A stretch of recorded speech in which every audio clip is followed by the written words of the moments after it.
here's a story from The World. Sweden is reeling after a mass shooting yesterday. It happened at an adult education center in the city of Örebro. 11 people were killed in what's being described as the worst mass shooting in Sweden's history. It follows a wave of violence there that has rattled the country. Ardavan Khoshnood is an associate professor at Lund University, where he researches gun violence in Sweden. He says Swedes are still processing what happened on Wednesday. They are, of course, quite shocked over what has happened. They are very saddened.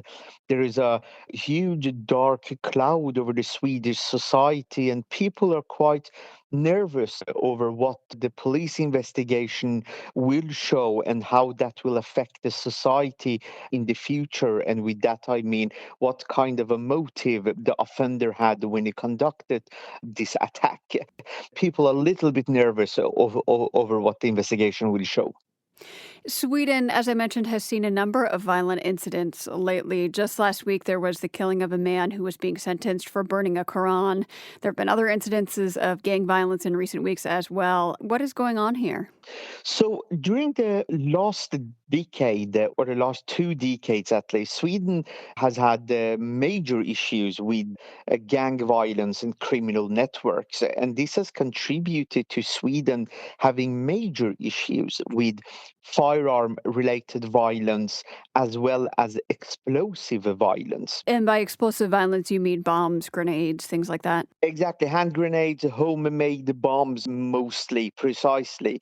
And except that, we had also the homicide of Salva Momika, the man who had burned the Quran. We don't know still how he was killed. We know that he was shot to death, but we don't know who did it. And if it was because he had burned the Quran, then this would no longer be a case of regular homicide, but this would be a terrorist attack. And then yesterday we had this school attack in Örebro here in Sweden. So Sweden, we have a quite serious situation going on currently. So how have authorities been responding to this uptick in violence in Sweden? So both the previous government in Sweden, which was a left-wing government, and the current government in Sweden, which is a right-wing government, have done quite a lot to curb the gang violence and the gang criminality in Sweden. We have had a lot of new laws coming in, and they have been effective because last year we had the lowest rate of shootings in Sweden during the couple of years we have had. However, this is not enough. We still see criminal gangs and networks being quite able and quite effective in using violence.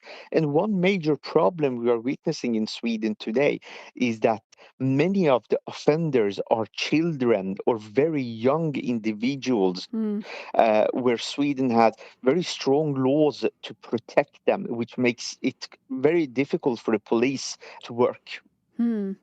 Is what happened yesterday impacting how safe you feel on the streets in Sweden right now?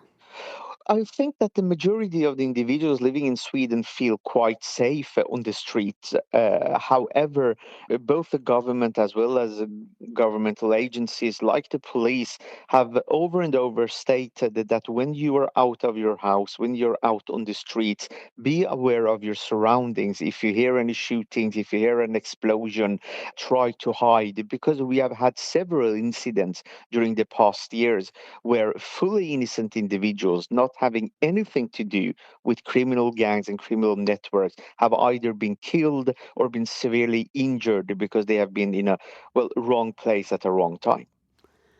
Ardavan Khoshnood is an associate professor at Lund University who researches gun violence in Sweden.